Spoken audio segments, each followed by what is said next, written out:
खेड़ा जी ने जो आरोप लगाए और जो बातें कही आपके सामने मैं रिपीट नहीं करना चाहूँगा। पहले चरण का प्रचार आज खत्म हो रहा 5 बजे और जनता से ऐसी आवाज का आभास हो रहा है।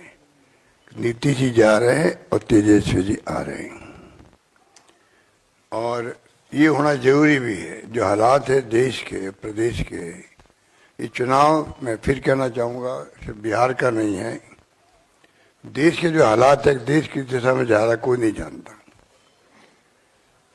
किस दिशा में जाएगा कोई नहीं जानता। इस प्रकार ध्रुवीकरण की राजनीति की शुरुआत हो गई है।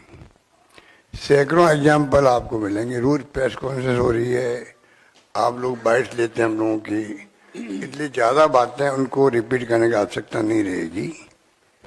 आज तो हम अपील करने भी आए बिहार वासियों को, महागठबंधन की तरफ से भी, कि आप एक मौका दीजिए नौजवान को, क्योंकि एक नौजवान आएगा तो उसको, मैंने पहले भी कहा, एक चिंता रहेगी भविष्य की। 20 साल तक आपने नीतीश जी को देख लिया, अब आप तेजस्वी को देखेंगे तो वो जो वादे किए आपसे, वो वादे निभाने की चिंता रहेगी कि निभाऊंगा मैं तब जाके मुझे अगली बार आशीर्वाद मिलेगा पब्लिक का। मेरा लंबा कैरियर 35 साल के मैं भी हूं। वही व्यक्ति जो है संकल्प के साथ में दबंग होकर फैसले कर पाएगा और जो सपना देखा है महागठबंधन ने, सब पार्टियों ने मिलकर के, वो सपना पूरा करने में कोई कसर नहीं छोड़ेंगे और वो तेजस्वी ही हो सकते हैं। इसलिए ये प्रेस कॉन्फ्रेंस रखी गई है अपील करने के लिए कि तमाम बातें आपके सामने, मैनिफेस्टो आपके सामने। मैनिफेस्टो में भी मुझे बहुत इस बात का गर्व है, फक्र है कि हमारी जो सबसे पॉपुलर स्कीम है राजस्थान की स्वास्थ्य बीमा 25 लाख का, ये 25 लाख का बीमा गेम चेंजर साबित हो सकता है बिहार के लिए भी। क्यों 25 लाख बीमा किसे कहते हैं? मैं अपने अनुभव से कह रहा हूं, जो हमने स्कीम चलाई है वो कामयाब स्कीम है। दवाएं free, test free, CT scan, MRI, dialysis, कोई भी टेस्ट हो वो फ्री, ऑपरेशन फ्री, सब कुछ फ्री। आप सोच सकते हो हर एक घर में कोई बीमार पड़ता है, छोटी बीमारी, बड़ी बीमारी, ऑपरेशन, अगर वो फ्री मिल जाए। आज भी राजस्थान के गांव-गांव में उस स्कीम की चर्चा हो रही है, चिरंजीवी नाम उसका है। वही चिरंजीवी योजना आपके यहाँ मैनिफेस्टो में हमारे आई है और वो हम लागू करके दिखाएंगे। ओपीएस कर्मचारियों का 1 जनवरी 2004 को जो है उस दिन घोषणा कर दी कि अब आगे से ओपीएस नहीं होगा, एनपीएस होगा। पूरे देश के कर्मचारियों में बहुत बड़ा गुस्सा है, आक्रोश है, हड़तालें हो चुकी, सब कुछ हो चुका है। तो मोदी जी की गवर्नमेंट एक नई स्कीम लेके आ गई। इसका मतलब वो मान गए ओपीएस हटा के एनपीएस का फैसला गलत है, इसलिए ये हम लेके आए वापस, नई स्कीम लेके आए, उसका नाम मैं भूल गया, मान के इसलिए लेके आए हैं। उसको भी कर्मचारियों ने रिजेक्ट कर दिया है, खत्म कर दिया। तो आप सोच सकते हो कि अगर मैं बात करूं 2 स्कीमों की, तो ये 2 स्कीमें इतनी इम्पोर्टेंट है। बाकी तो गैस का एलपी सिलेंडर 500 में देने लगे थे, मैनिफेस्टो में लिखा है, यहाँ पे भी आपके यहाँ।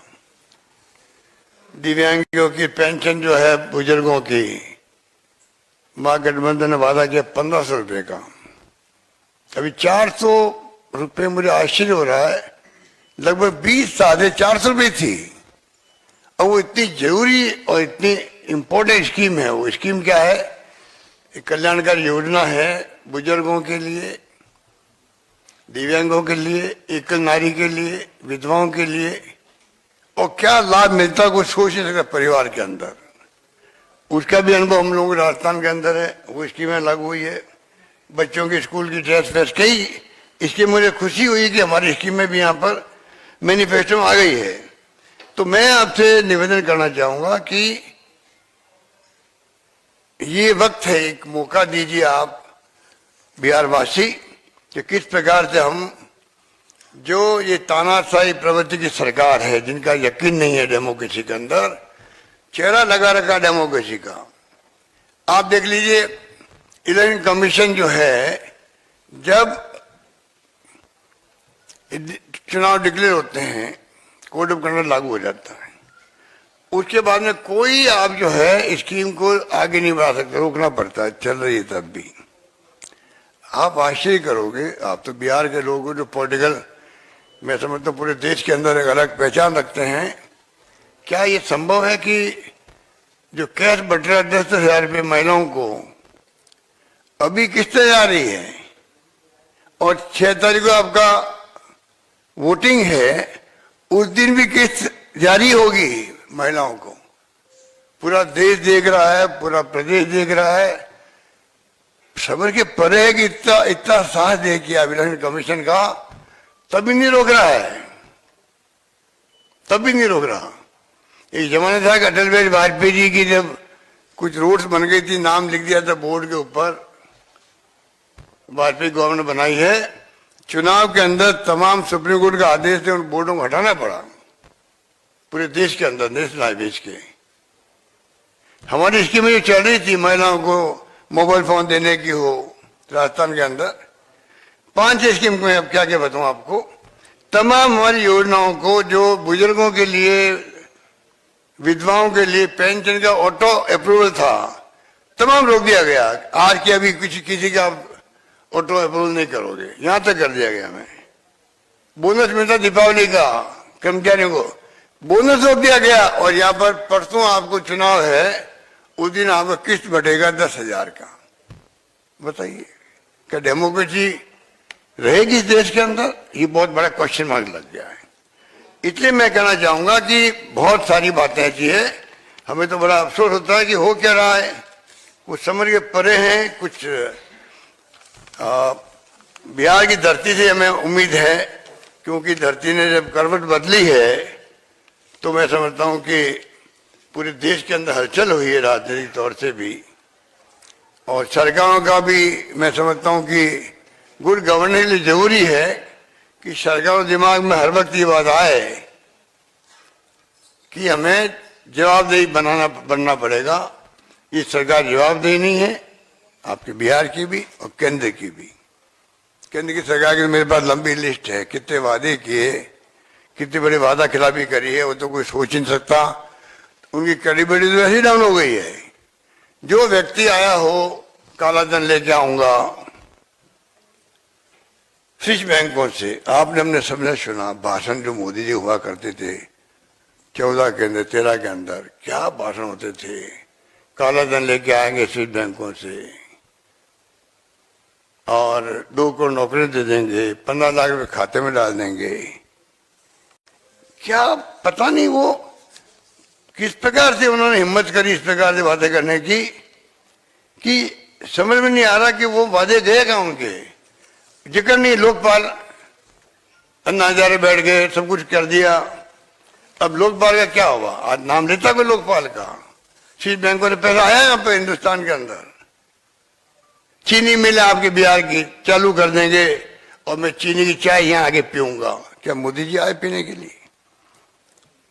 कितने पैसे चाहिए आपको? 50,000 करोड़, 60,000 करोड़ करते करते 1,25,000 रुपये आ गए। चर्चा होती है इसकी, वादा नहीं हुआ उन्होंने। वादा खिलाफी में रिकॉर्ड कायम हुआ देश के इतिहास में आजादी के बाद में, तो वो मोदी जी ने खुद ने रिकॉर्ड कर दिया। किसानों की आमदनी दुगनी कर देंगे, डॉलर्स की तुलना जो रुपए से करते थे अब उनकी जुबान में ताला लगा हुआ है। महंगाई कम कर देंगे, भ्रष्टाचार खत्म कर देंगे, 100 स्मार्ट सिटी बनाएंगे। 11 साल हो गए कोई नाम लेता है स्मार्ट सिटी का? अरे आप तो मीडिया वाले लोग हो भाई, आप हम में तो ये तो है, हम लोग पब्लिक के सरोकार रखते हैं, हम लोग सामूहिक सरोकार रखते हैं। हमारा कमिटमेंट, इसलिए आप लोग भी मीडिया में आए हो। आप मुझे बताइए, 100 स्मार्ट सिटी चर्चा ही नहीं देश के अंदर। प्रधानमंत्री सांसद आदर्श गांव, पीएम का खुद का जो बनारस है वहां से आदर्श गांव चुने गए, हर साल ये चुनेंगे 11 साल हो गए भाई, 11 गांव बता दो, कोई एक गांव भी कोई आदर्श गांव बन पाया इनका? भूमि अधिग्रहण कानून, वो तो राहुल गांधी जी ने संघर्ष किया, वापस लेना पड़ा इनको, नोटबंदी कर दी, कितने बर्बाद हो गए लोग। जीएसटी को ऐसा बनाया, अब जाके उन्होंने सुधार किया उसके अंदर, लोग दुखी हो गए पूरे प्रदेशवासी।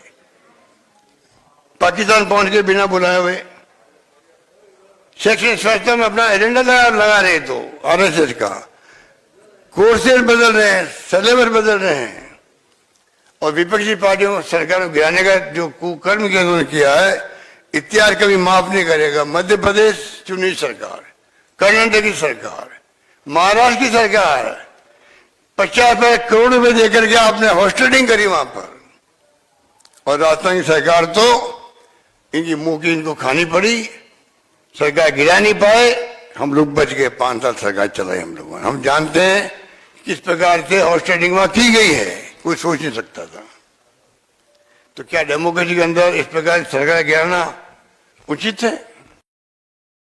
ईडी सीबीआई उसका जो दुरुपयोग हो रहा है, इलेक्ट्रल बॉन्ड से लूट लिया है लोगों को, ईडी का नोटिस गया, 50 करोड़ रुपए आए बॉन्ड, और ईडी का नोटिस खत्म हो गया, 100 करोड़ आ गए तो भूल गए उसको। बताइए आप, सुप्रीम कोर्ट ने कहा कि वो पैसा जो है ये कॉन्स्टिट्यूशन के खिलाफ है, बॉन्ड खत्म कर दिए, बॉन्ड को खत्म करने से क्या हो, पैसा इनके पास है, वो पैसा आज हमारे खिलाफ यूज हो रहा है, विपक्षी पार्टियों को खत्म करने के लिए यूज हो रहा है। पैसा पीएम रिलीफ फंड में जमा होना चाहिए था, ये फैसला करना चाहिए था।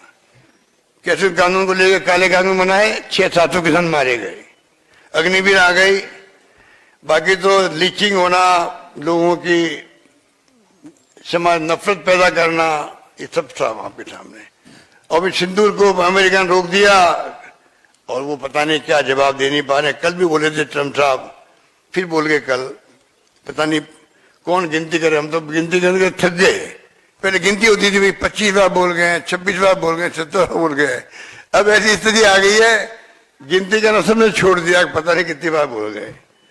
पहलगाम पुलवामा में, अरे आतंकवादी कहां से आए, क्या हुआ, कोई इंक्वायरी नहीं हुई उनकी। 40 लोग मारे गए हमारे पुलवामा में सैनिक, जांच तो हो कम से कम, कभी गलती हमारी चूक ही रही है, किस प्रकार से वो गाड़ी आ गई, 40 किलो उसमें आर्डेक्स आ गया, जांच भी नहीं है देश के अंदर में। कमाल हो रहा है। फिर भी हिंदू के नाम पे आप चुनाव जीत रहे हो, बड़ा गर्व कर रहे हो।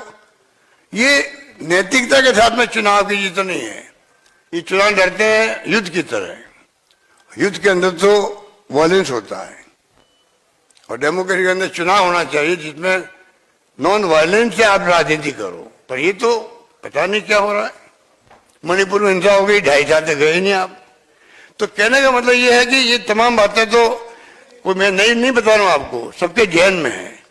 खाली मैं प्रदेशवासियों को कहना चाहूंगा, भाई ये जो माहौल बना है 20 साल देख लिया आपने, अब एक मौका दीजिए। तेजस्वी यादव जी के नेतृत्व में सरकार बनने जा रही है, और आपको सबको चाहिए कि किस प्रकार से आप परसों के रोज जब एक राउंड पूरा हो रहा है 121 सीटों का, उसके अंदर कोई कमी नहीं रहे, और महागठबंधन की सरकार बनने में भागीदारी निभाएं। ये आप सबसे अपील भी हमारी, और हम उम्मीद भी करते हैं कि जो हालात बन गए हैं देश के अंदर, उसमें पूरा देश इंतजार कर रहा है कि जब चुनाव हुआ हरियाणा का, लगा भाई क्या हो गया, जितनी कांग्रेस, ये क्या हो गया।